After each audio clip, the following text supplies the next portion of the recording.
মনে আছে তো? আগের ভিডিওতে বলেছিলাম এই আউলে ক্লে ক্রাফটের কাজটা দিয়ে আমি কি করব। তো ভাবছিলাম এটা ফ্রিজ ম্যাগনেট করব না নিজের পেন্ডেন্ট বানাবো, কি করা যায় কনফিউজ ছিলাম। তো চলে এলাম আবার নেক্সট ভিডিও নিয়ে।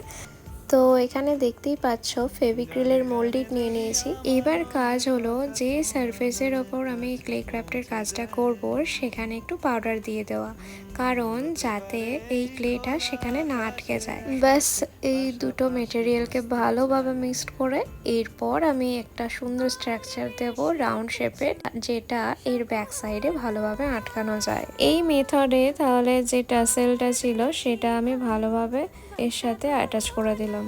এটা আমার জাস্ট করতে লেগেছে মাত্র 10 মিনিট, আর পরের দিনই এটা পরে চলে গেছিলাম পিভিআরে।